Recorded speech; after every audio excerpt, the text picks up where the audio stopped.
Let's unbox the Black Series 6-inch figure of Hondo Ohnaka from Galaxy's Edge. Varykino. If it's Star Wars, we collect it. Hello there, thanks for visiting Varykino. At the start of my journey collecting Black Series 6-inch figures, I was keeping almost all of them tucked safely, sealed away in their boxes, but I think I am truly an opener at heart, so I've been going through and opening up a lot of my figures in the recent years, but of course I still have a lot of my older figures that are still stored away in their boxes, so I recently did a good sort through, pulled out a lot of my older figures that I just think deserve to finally be opened, like this Hondo Ohnaka figure that was released to tie in with the opening of Galaxy's Edge in the US Disney parks. He's very dark here in the box. The box has a little bit of damage. I think this one's going to be a lot of fun to open up. I can't wait. So thank you so much for hanging out with me today. Coming up really soon, I'll take Hondo out of his box, take a look at the details and his accessory. But first, let's take a quick look at the packaging. An older figure released back in 2020. You can see this is when Hasbro was still using the tall, angular black boxes that typically had the red side panel as well. This one has the Star Wars Black Series logo here at the top, a black sidebar connecting down to the character art here, a really nice picture of Hondo in a light grey. We also have the character name, Hondo Ohnaka, printed in orange. We've got a nice clear front window that wraps around a little bit on that left side, and interestingly, we also have a little bit of the box extending into the clear window here with a little bit of a print that looks like a sticker, but it's not. It's part of the cardboard here, and it reads, transported from Star Wars Galaxy's Edge Trading Post. Of course, they were trying to really tie in merchandise to the opening of those new theme park areas. We can see the character inside comes with one blaster pistol. The background cardboard in behind the figure is quite dark, so overall it's a little hard to see the details of the figure. I think he's going to look better out of this box. So of course, this era of packaging generally had a red side panel, but this one has a little bit more of a camouflage print instead. We have Star Wars Galaxy's Edge Trading Post printed here across the top. We also have the character name, Hondo Ohnaka, and a little bit of the sort of side, almost a barcode type print there. Now you can see we have the Resistance Starbird logo at the bottom here, which is kind of interesting. I know that some of the boxes had the First Order symbol instead, but I typically don't think of Hondo as having a particular affiliation to either of those groups. In fact, in Galaxy of Heroes, the mobile app game, he is one of the rare few characters to have no affiliation. He is a true neutral character in the game. So I think it's a little bit interesting that Hasbro decided he was on the Resistance side for this one there. Moving on to the back, we've got again those little stripe sections here, no number or no character name written up here. We've got a little bit of more of that art there, a little bit more zoomed in and larger. A little bit harder to see here because the text is overlapping over the design, not my favorite. We also have a character blurb here. At the infamous Black Spire Outpost on Batuu, Hondo Ohnaka started Ohnaka Transport Solutions to run contraband throughout the galaxy, and that is repeated in a few different languages. The rest of the box is the barcode copyright information, plain black there at the top, and of course that left side where the window wraps around a little bit, we've got the large Hondo kind of cut off there in a very dark grey. It's a little bit hard to read, but we do have the name printed there in orange there as well, a little bit clearer. So you can see mine has just a little bit of box damage here and there, and he does look very dark in the box. So I think it's finally time after all these years to get him out. So now I finally have Hondo Ohnaka and his blaster pistol accessory out of the packaging so we can go over the details. And just before I jump in, I just want to touch a little bit on the accuracy of this figure because of course we always want our Star Wars figures to be as accurate as possible. But this particular figure of Hondo Ohnaka is from Galaxy's Edge, which of course is very different to how he appears in the animated series, The Clone Wars and Rebels. So here we have a figure that's kind of a bit of a mix even of the reference material for Galaxy's Edge. Before the parks were open, there was concept art used to advertise the parks, and this figure seems to be the most closest to that concept art because by the time the parks actually opened, the live action performer and the animatronic seen in some of the ride details, they are different to the original concept art, most notably in the holster area and some parts around the neckline. So I'll touch on that a little bit as we go through, but it's kind of interesting to have a figure that's not really accurate to the details that we would expect. We think of this as the Galaxy's Edge, Hondo Ohnaka, but if you actually go to Galaxy's Edge, this figure will be wildly off. There are so many details here that I'm kind of it's a little confusing. I know that when Hasbro was going to be making these figures to tie into the announcement for the parks, they were probably dealing with that very early concept art. They would not have seen the final animatronic, and it's kind of interesting to see just how much got changed in the process of designing the parks, and subsequently this figure is no longer accurate, but it is a very cool figure nonetheless. So let's go over the details. It's going to be fun. So of course he is a Weequay or Wiki, depending on how you pronounce the alien species name. I always said Weequay. It's just kind of one of those things because we're not really hearing it said out loud in the original trilogy where the alien species was first introduced. So of course he is an alien. He's got this sort of long draped hair in the back, and he's got horns around his chin. It's interesting that this figure has a little bit of a chest exposed. This is seen on the concept art, but the animatronic and the performer have a much higher neckline with a bit of a sort of a blue color shirt underneath there rather than the exposed chest. We've got a long coat here, of course, tying really nicely to his appearance in Clone Wars. Different style coat, of course, but I do prefer him wearing a coat over his appearance in Rebels, where he's kind of wearing a little bit more of an undersuit. I just think he looks cool in a pirate coat.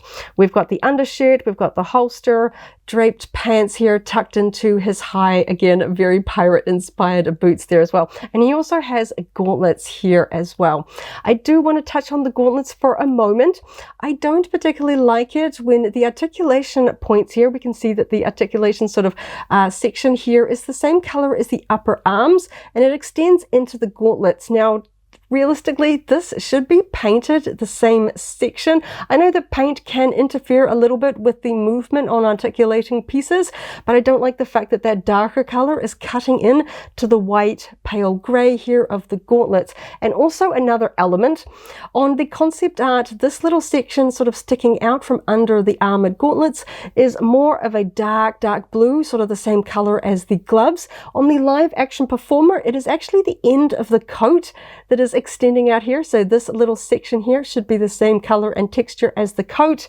And yeah, so it's a little bit unsure about what this section is supposed to be. I think personally, I kind of wish it was the same color as this. Of course, this is plastic, not really painted.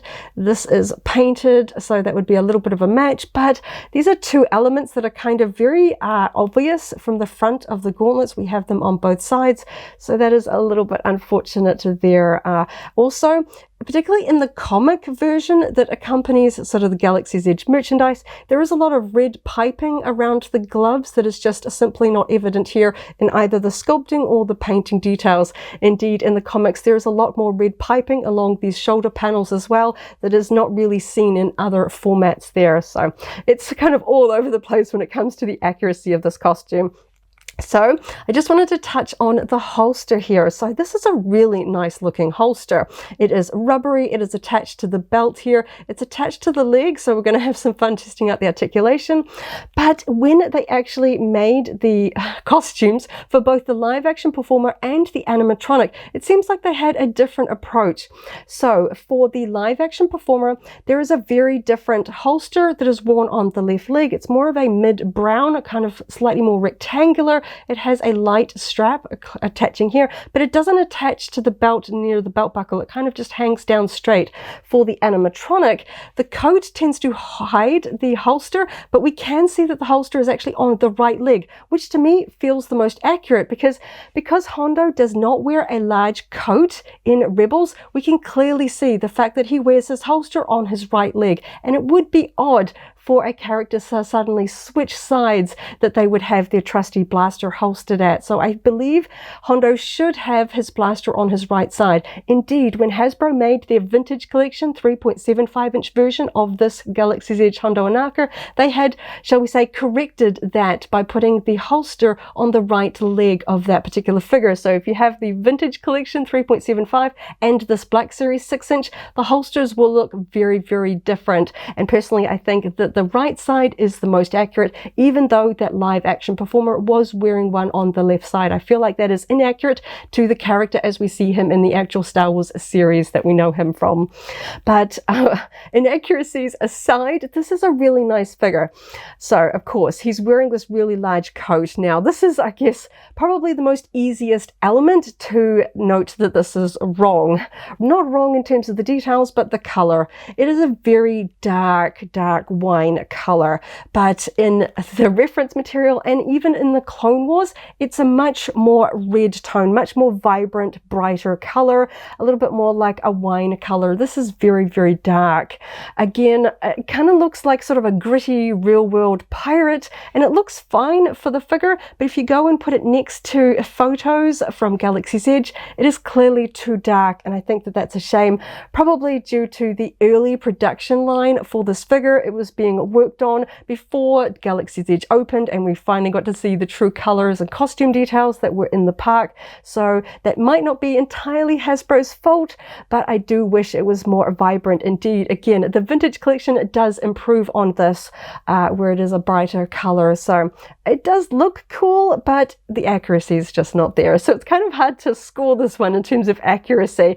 The neckline on this one is in reference to that concept art. We've kind of got this little panel section here where we can see a little bit more of his sort of alien textured chest here. Of course, for the performer, that is much higher, and again on the animatronic, the neckline is much higher. We don't see this, and it kind of almost looks like a blue shirt underneath rather than this panel. But I have to say, the sculpting on this figure is fantastic. You can barely see that chest articulation. Generally speaking, if it's cutting right through something like a fabric undergarment or a shirt, you can really see it. It's always easier to hide that chest articulation with armor plates like with stormtroopers and clone troopers, but here we just have a fabric garment, and that is really well disguised in just kind of the ripples of the fabric there.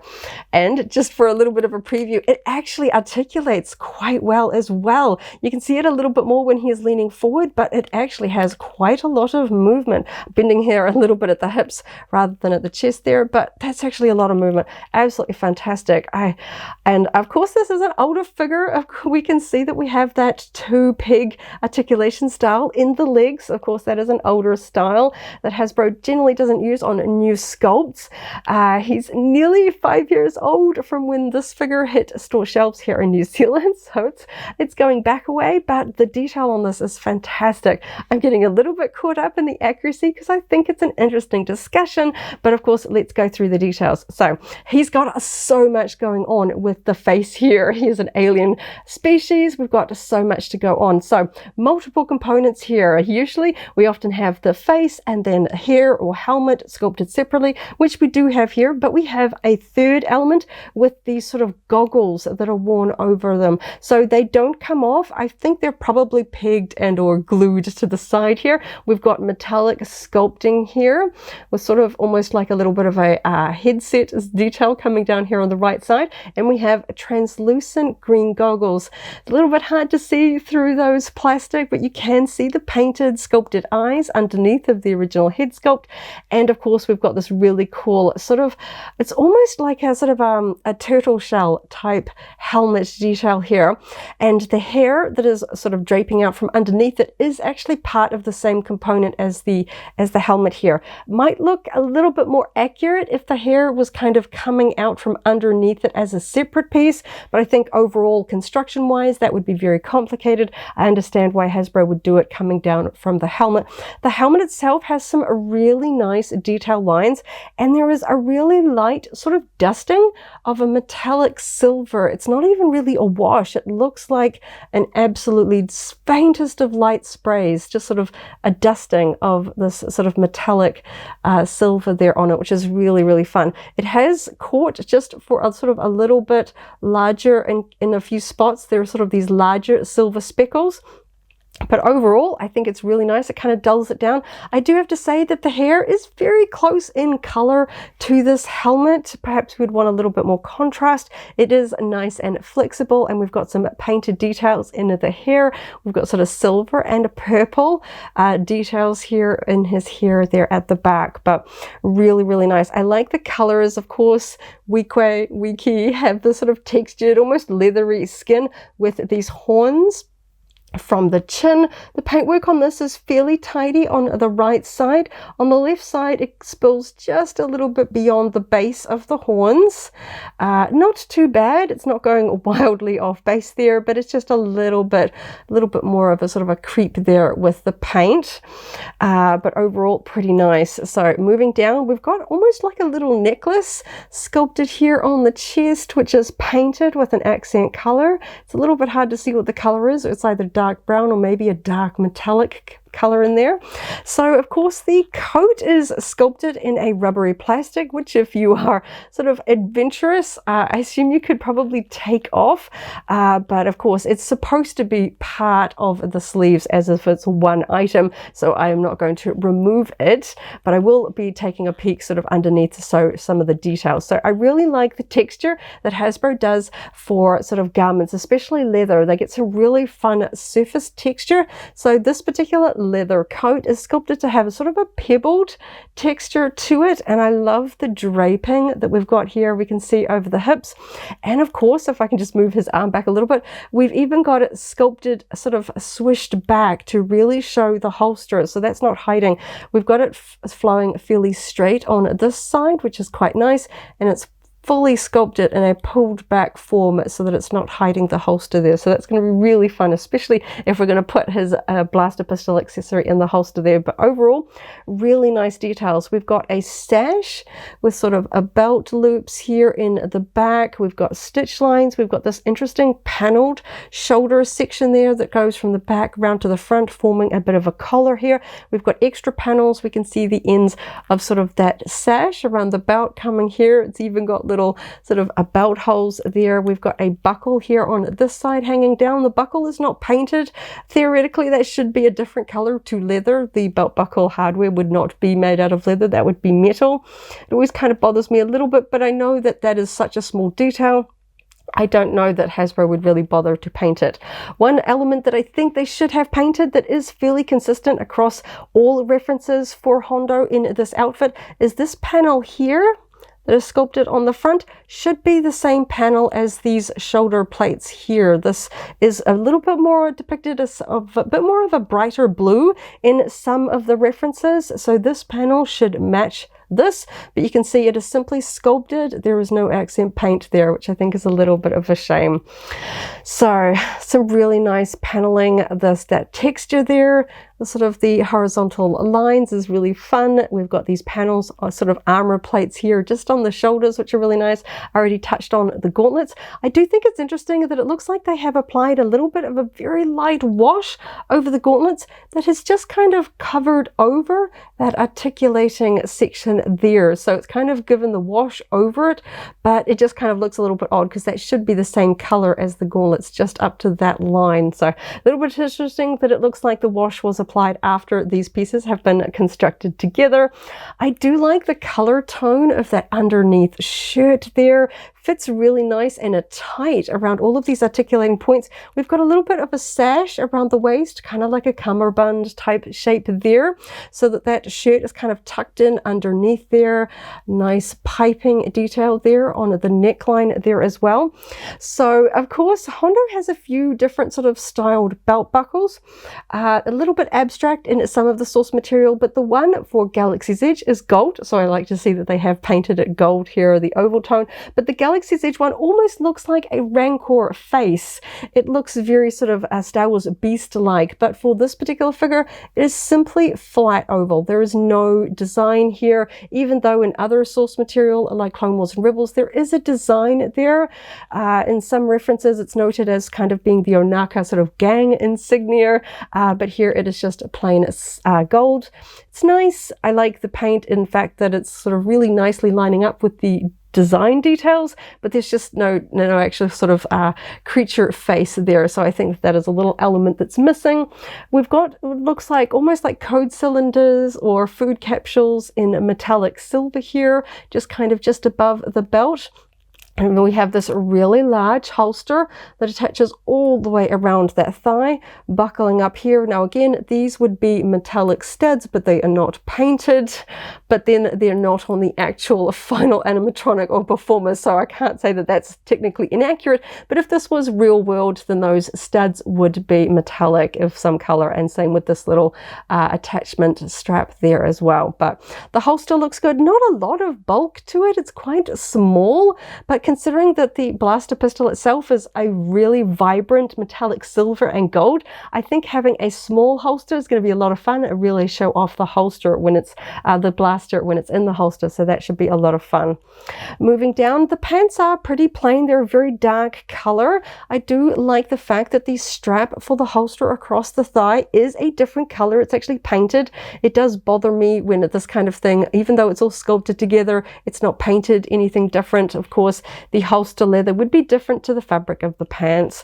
We do have that older articulating style. The pegs don't match color exactly to either the pants or the boots. They're a little bit sort of a halfway between both of them. They do stand out a little bit, but because his jacket, his big coat here is so low, we don't really see that articulation too much, so I don't mind it.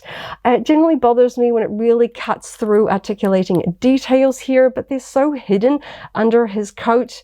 It actually works kind of well. We just see this one down here a little bit underneath, and again on the other side, kind of tucked in there. I don't know that I'm going to be really utilizing all of that articulation because we do have this plastic coat, and that generally gets in the way. We don't have any kind of those movement splits in the side of his coat here either. This one is swished back. We do have a bit of a curl along the edge that might stop it from flexing a lot, and we don't have any split here or up the back either. So all of that articulation in the legs might not actually give us that much movement. We do also have the swivel there at the top of the legs. Little bit of texture difference there. You can kind of see the way that the light is hitting it. This top section of the leg looks very glossy, and then we've got a little bit more of a satin or matte finish here for the lower section of the legs. It does sort of bother me a little bit. I know sometimes some of them are plastic, and then we've got a painted surface, so you end up with that sort of gloss difference. You can just sort of see it kind of looks like he's wearing sort of a shiny boxer shorts over his pants there, just because of that difference in texture. When he's on display, I'm probably not going to really notice. I am sort of pointing him up towards the light there where I can really see the difference. Now his boots, again, a little bit different in terms of the accuracy, because the live action performer at Galaxy's Edge is wearing almost black knee-high boots with no strap details, and it's a little bit hard to see the actual feet of the animatronic. They generally hide that sort of attachment point there, so I can't speak to the accuracy of the buckles, especially around the ankles for the animatronic, but they do look like they are darker than the light gray, mid-gray color that Hasbro has used for this figure. The details look nice. I like the strap details, even though they don't appear on the live action performer's costume, but I like them here. We've even got what looks like a little bit of a zip detail here on the inside of the leg. That's quite rare in terms of Star Wars costumes, of course. Most sort of big boots have either no closures that we see in a lot of the riding boots used by the characters like Han Solo and Imperial officers, but this one here almost has a zip texture sculpted there on the inside of the leg. Of course, they would need, you know, the performers to be able to take their costumes off, on and off, so I guess guess that is where that reference comes from. But yeah, in terms of the actual sort of buckles, there aren't any sort of painted details on the surface. Again, like I was mentioning up here, if there is hardware on leather straps and buckles, technically that should be a different color. It's not going to be made of leather. This panel up here, I don't see any sort of hardware. It's just straps, so I don't mind here. But there is a tiny little buckle here on the ankle. Technically, that should be a different color, but of course we don't really have any sort of in-world reference for that, so I don't mind. It's such a tiny, tiny detail. I'll give Hasbro a pass on that one. So overall, some really cool details. It's just kind of interesting because I can't really speak to the accuracy of it because this particular version of Hondo is such an amalgamation of different source materials. He appears differently in the concept art that was released prior to the opening of the parks, the live action performer, the animatronic, and even his appearances in other action figure forms and collectible merchandise. As I mentioned, the vintage collection 3.75-inch figure of this figure has the brighter red coat and the holster on the correct side, but the Funko Pop vinyl figure actually also has the holster on this, shall we say, incorrect left leg, which does match that early production sort of artwork for the parks, but is inaccurate to Hondo as a character because we definitely see him in Rebels with the holster on the right side. So I like that later merchandise seems to have fixed that, but then we get this kind of interesting quirk of a figure, which is kind of a little bit of a mix of everything, shall we say. On the back, we've got this painted sort of striping panel here. This is very evident in the concept art, nice and clear to see that, and I really like the draping and texture, everything here. And of course, the articulation in the back of the legs, we do have that sort of cut-in that is not my favorite in terms of those double pins where we kind of get this cut-in here, but his big jacket here, his coat, does a pretty good job of hiding all of that, which is nice. So you barely see the articulation, just kind of hiding there in the straps and detail work on his boots. So overall, he's painted pretty well. There are just some tiny, tiny little sort of, not flaws, but just little irregularities. The striping sort of painting here for the piping detail on the front of the jacket is very tidily done on this side. This side, it's pretty good. There's just a tiny bit of red that's just kind of making a very small little stripe. It's hard to see against the texture, and just that little sort of bit of a wobble going a little bit wider than it should there. But overall, really, really nice. I love the gold there on that belt buckle as well. I just, again, this part here, that should be painted. I don't like the cut-in. I like articulation. Of course, these are figures, not statues. We do need the posability, the flexibility, but it bothers me when the accuracy is not lining up there with the sculpting. That should be painted there. And one could argue that this sort of fabric section here and the inside of the wrists, that shouldn't be that color either. It could be either the dark color of the gloves or the reddish sort of dark wine color of the coat, but it's not painted like sloppily. It's just not the right color. It kind of reminds me of those old vintage comics where they got the colors a little bit wrong because they're simply coloring it in and they didn't sort of know the original source material quite as well. And we get those sort of lightsabers in different colors that they aren't supposed to be. But let's go over the articulation. I'm hoping that he's going to be fun to pose because he's got a blaster pistol. He's a fun character. He's not possibly going to sit down very well, but let's test out what we can get him. I really want to get some cool poses with this guy. Oftentimes when characters have long hair, it can sometimes get in the way of how well their heads can turn. So let's test out to see how well we can turn him around. He's a little bit creaky, but I can turn him quite fully side to side. Those hair sections are flexible, so they're not getting in the way. His chin is kind of hitting on the high collar of his coat there, but I can get him to look fairly well down. You can see the gap of the hair in the back. We're not going to get a lot of sort of a head tilt upwards either, but we can see the sculpting and paintwork on his neck a little bit better, which is quite nice and consistent with the rest of his alien skin tone. Now, of course, we've got these sort of plated shoulder sections here, which extend a little bit over the jacket. I like how tight this looks. I don't like it when you can sort of see a bit of a gap, a bit of a halo around the arms. But of course, being so tightly fitted to the articulating point there can impact on the flexibility. So let's test them out. I'm hoping we can still get the arms quite high up. there we go. They do slot under those sections really nice. You can see just how tight that sort of arm plating there is to the shoulder sections, really nice. And even when it's all the way up, you can see just how tight that sculpting is, completely snug under the arms there, really nice. I'm not looking through to the color of the shirt underneath, which is what I like to see, really nice. Okay, let's swing his arms up. Actually, that's pretty good too. I can get those arms quite high, not all the way up right next to the ear or anything, but that's pretty good in terms of moving that there. Nice, not too hard there with the arms as well. I can get to them quite close into the body, which I can't say is true for all Black Series figures. Sometimes they kind of float out a little bit to the side. I can actually get his elbows quite tight in, which is nice. So let's test out those elbow articulations. A little bit stiff, but of course he is an older figure. There we go.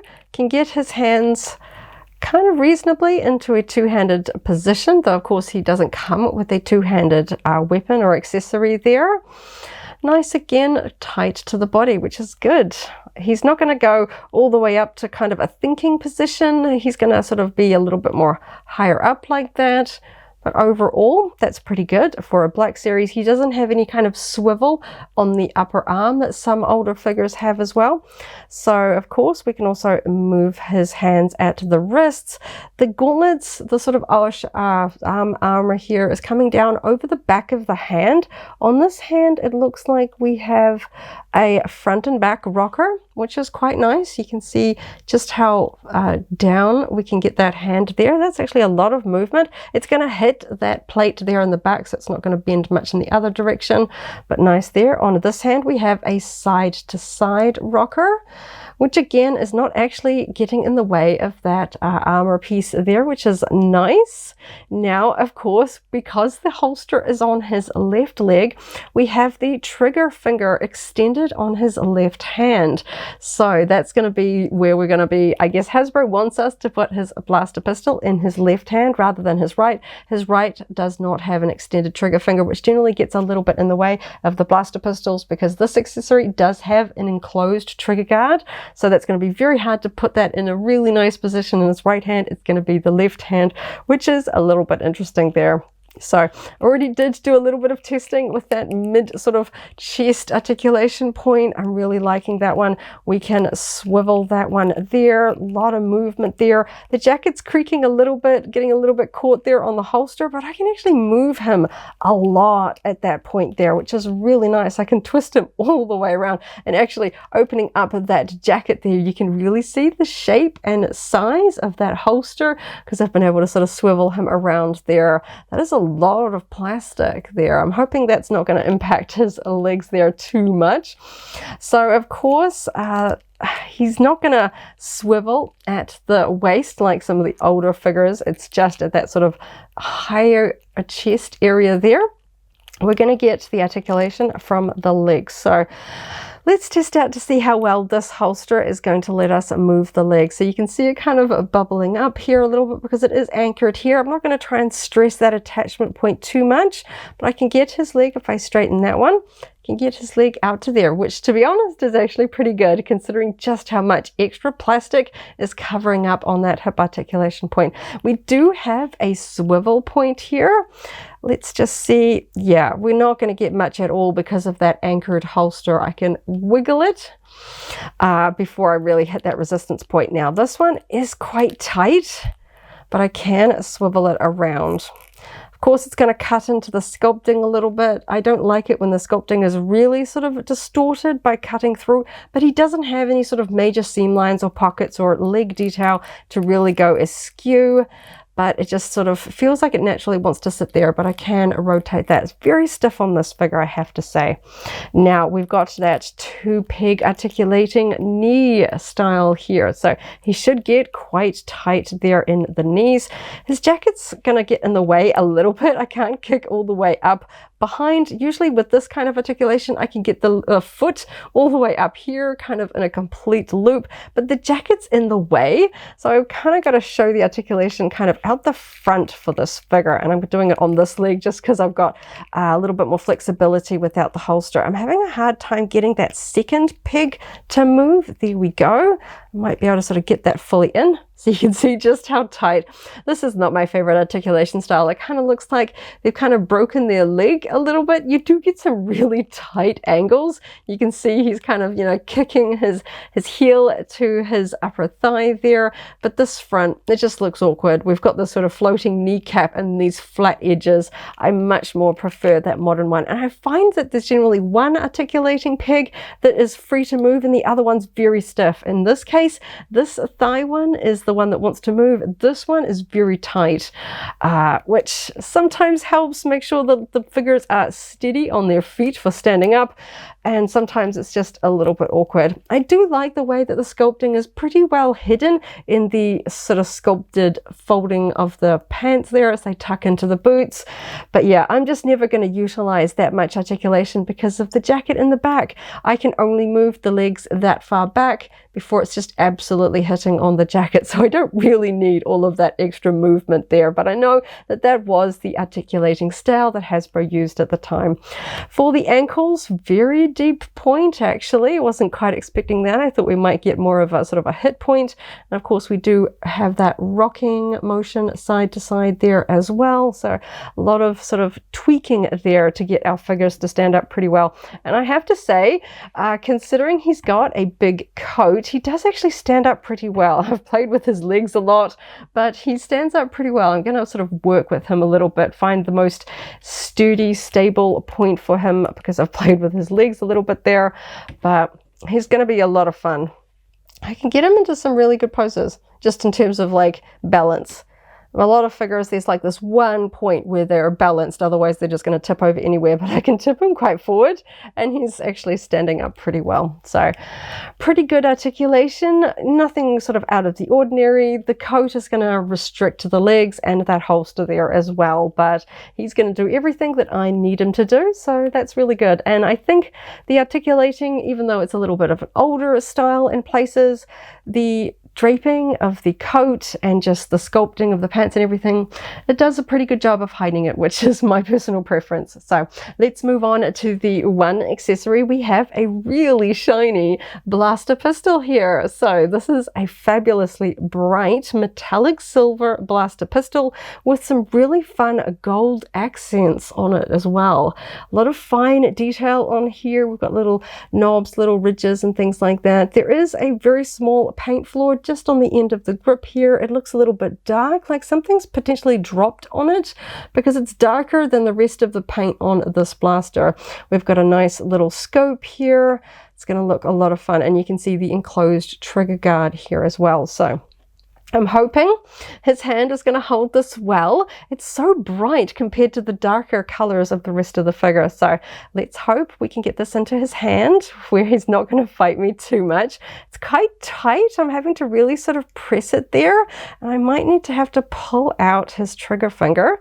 Sometimes you just kind of have to encourage them to go into place.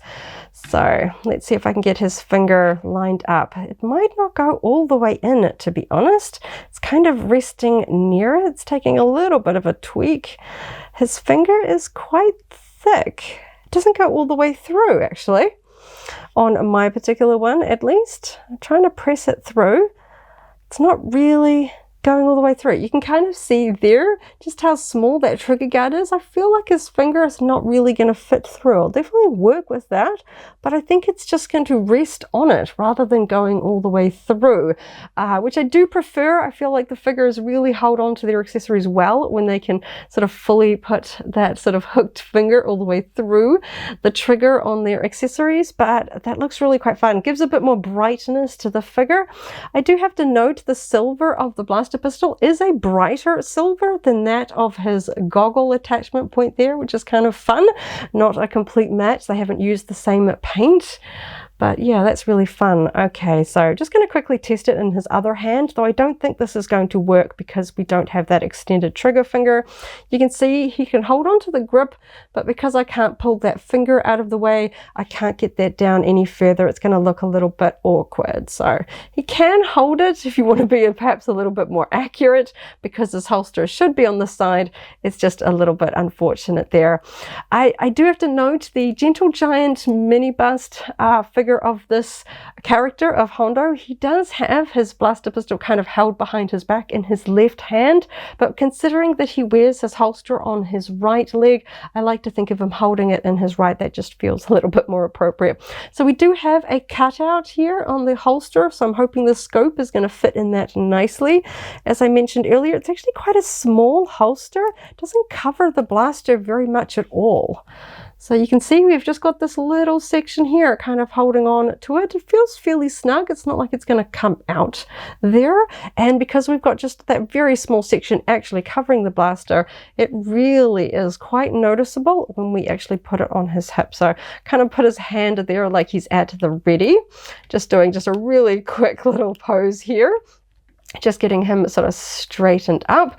We can see just how prominent that is. A lot of holsters really tuck the blaster pistols away where you can't really see them. That's so obvious and sort of on display on this figure, which is really fun. It just kind of adds a little bit more shine and a little bit more bling to this darker color figure. Of course, I do wish his coat was that more vibrant red, a little bit more true to Galaxy's Edge. But overall, I think he's a pretty cool figure. He stands up really well. I like the sculpting details. I don't have major paint flaws to really bother about. It's just one of those sort of quirks in that it's not really fully accurate to anything. Of course, it's obviously supposed to be Galaxy's Edge, but it's not accurate to either the concept art or how he appears in the animatronic or live action performer costumes there. So he's fun. A bit of an interesting memento of that time. Obviously, there was that sort of unfortunate timing with Disney sort of opening and celebrating the launch of Galaxy's Edge at both the California and Florida US Disney parks, and that was just before the pandemic happened, where both parks were closed for an extended period of time. Disney really wanted to sort of tie in the hype, get people excited to go back to the parks when everything was open again, so they launched Galaxy's Edge merchandise. So in the United States, this particular Black Series figure was available exclusively at Target stores. I am in New Zealand. I actually found this one at just a mainline retailer for us here in New Zealand, The Warehouse. Limited stocks. They did sell out fairly quickly, but I was really happily surprised to find a Galaxy's Edge merchandise all the way over here in New Zealand. So I was excited because I didn't have a Hondo Black Series figure. I really love this character. Now, of course, I do wish that this version of Hondo had a Kowakian monkey lizard. That is so sort of a part of his sort of character. As we see him in the Clone Wars, it's often sitting on his shoulder, but in Galaxy's Edge he doesn't have that. So of course this version of Hondo wouldn't have that as an accessory, but I think that would have been fun just to kind of put that in there for fans that perhaps, you know, want to put this in their Clone Wars Black Series display. But yeah, I can understand why that wasn't added there for Hasbro, because it's not part of the Galaxy's Edge sort of characterization of Hondo there. But overall, I'm really excited to finally get this figure out of his box. I kept him in there for too long, and there's just so many cool details that are just a little bit hidden by that dark packaging. They really should have had a brighter color cardboard insert in behind the character rather than that black one in there, and also just the coloring on the coat. If it was more vibrant, I think it would just feel a little bit more kind of like a halfway between Galaxy's Edge and the Clone Wars. It's much brighter at Galaxy's Edge than it appears here, and of course he has very bright clothing in the Clone Wars as well. So I think that would have made it sort of a all-rounder figure. Yeah. I guess that we know that sometimes these things aren't Hasbro's fault. They would have been given reference imagery by Disney to make this toy before the parks were launched, and we saw how they were finally appearing in the parks. But yeah, that's just that one little unfortunate note. I think it's the color of the coat that is the biggest drawback. Even though I did go on a little bit about the holster being on the wrong side, I could kind of forgive that because the live action performer did actually have the holster on this leg. So we can say that this figure is the live action performer that was there for sort of the opening ceremonies rather than the animatronic that appears in the ride, but the coat is still the wrong color. But I'm just excited to finally have this Hondo Ohnaka figure out of the box, a very welcome addition, a fine addition, if you will, to my Star Wars Black Series collection. I think he looks cool, and I can hear Jim Cummings' fantastic voice performance of this character. I think it's so fun. Maybe one day we will see Hondo Ohnaka in a live action series or movie at some point, and we'll get more merchandise of him. I think, fingers crossed, I think fans everywhere would love to see more Hondo Ohnaka. He's such a fan favorite character and a lot of fun. Really happy to finally have him open from my Black Series collection display. Thank you so much for hanging out with me today as I opened up another Star Wars collectible and had an interesting journey looking at the details. I hope you have a wonderful morning, afternoon or evening, wherever you are in the galaxy, and let's hang out again very soon for more Star Wars fun. May the Force be with you. If you're a Black Series fan, I've also unboxed the Chewbacca archive figure. That video is linked here in case you haven't already seen it, as well as a whole Black Series unboxing playlist. This is the way.